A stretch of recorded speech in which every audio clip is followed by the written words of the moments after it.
Sa lahat po ng mga supporters po ng Marcos, no? Narito tayo. Grabe, good news po ito para sa inyo. Meron pong nakapanood guys sa ibang channel, no, sa YouTube. Nagpaabot sa ating kaibigan, no? Meron po silang request. Tungkol po ito sa isyo. Tungkol po sa paggamit po daw ng droga kay BBM. Hindi po daw niya pala pinatulan yung mga issue noon na drug test. Ngayon, good news po ito para sa lahat dahil po ay si BBM ay meron na po daw resulta sa kaniyang drug test. At ito na, dito po malulungkot po yung mga Duterte na supporters kasi po ay mapapahiya po daw talaga. Kaya narito tayo, ipatanong lang po natin, no, sa ating kaibigan kung totoo man po itong mga balita, kung okay lang po sa kanila na ipaabot natin. Sa lahat po ng mga nag-request sa atin, kung meron kayong napapanood po na mga content creator dyan, alam po ninyo na kadalasan po ngayon maraming mga fake news. Kung ano man po ang nakikita po ninyo na mga ipinapaabot dyan, nasa inyo lang po ito ha. Basta ang maipayo natin, no, na kung meron mang mga negative o positive, hindi lang po natin ipagpapatuloy po kung meron tayong masasaktan na tao, kung ano man po ang mga issue. Kaya narito tayo guys, itanong lang po natin sa ating kaibigan kung totoo po ba ito talaga. Marami nag-request din po sa atin kung totoo po ba na good news na po ba ito.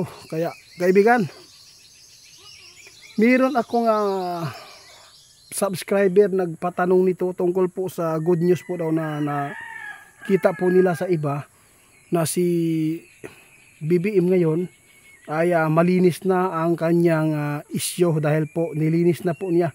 Kasi matagal na po ito na hindi po talaga niya pinapatulan yung mga tao sa Pilipinas. Lalo na yung mga tao na ayaw po sa kanya.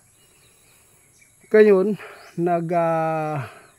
paabot po sa social media na mayroon ng resulta tungkol po sa pagpapadrug test daw ni BBM. At ngayon ang resulta ay hindi talaga gumagamit ng droga, kaya hindi lang po niya pinatulan kasi alam po niya siya po yung presidente, tapos yung mga issue na yan ay paninira lang po talaga. Kaya nais po natin iparating sa lahat kung totoo po ba itong good news nila. Bakit po? Guys, kung ano man po daw inyong nakikita dyan, mas mabuti pa paniwalaan na lang po ninyo, no? Bakit po kaibigan? Pasensya na po kayo guys ha. Sabi ng ating kaibigan, ayaw po daw na magatugon pa ito sa inyo, sa inyong mga request sa amin. Dahil po ay ito po, no, mahirap po talaga pag magpapaabot tayo kasi alam po ninyo sinusundan po ng mga NBI po yung mga maling impormasyon, lalo na yung mga fake news.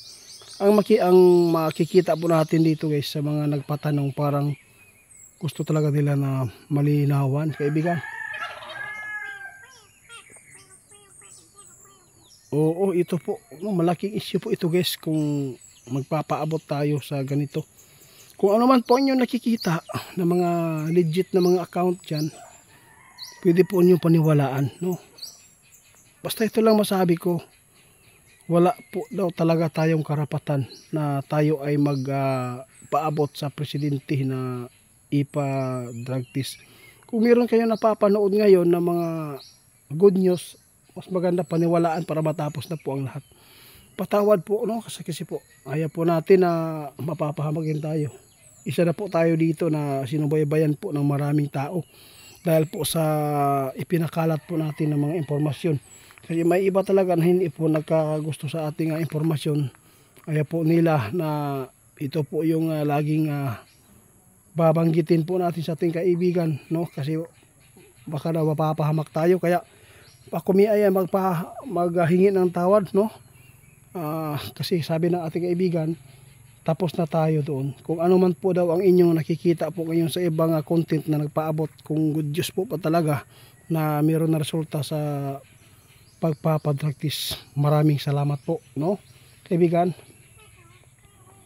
sabi natin kaibigan, patawad, no? Kasi ayan na po namin na magpapaabot sa ganyan, kasi po mayroon po nagchat na po sa atin guys na binabalaan na po tayo. Baka daw isa na po daw tayo dito na pwedeng makasuhan daw.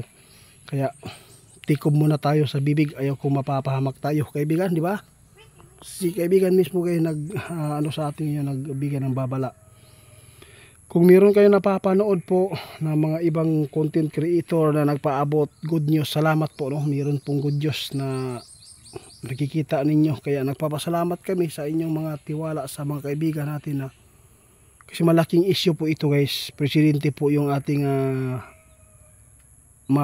topic, kaya mula nang meron pong nagchat sa atin hindi ko na lang po pinapatulan. Ngayon, kung alin po doon ang mga basta magpapakita yung mukha nila guys na nagpapaabot, ibig sabihin yan mga legit po yan, no?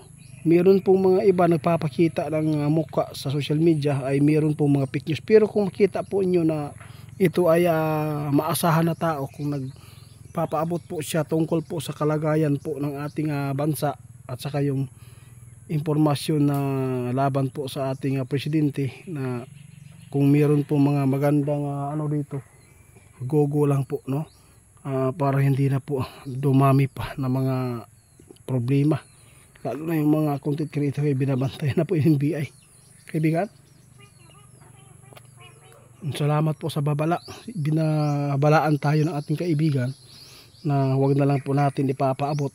Kung ano man po inyong nakikita ngayon sa social media na good news, yun na po daw. O hindi na po kami magdagdag dahil po tapos na kami magpapaabot na doon po. Kaya salamat po sa inyong tiwala guys. Maraming salamat. Good morning po kaibigan. Ako ay nagpapasalamat talaga guys sa araw-araw ninyong suporta dahil po sa inyo. Kung meron man po kayong mga katanungan, yung katamtama lang, hindi po tayo mapapahamak, kasi marami pong nag-advise sa atin na wag na lang po tayong magbigay lahat-lahat ng mga request niyo kung ikakasira po sa ating buhay, no? Kaya hanggang dito na lang muna, hanggang sa muli, no?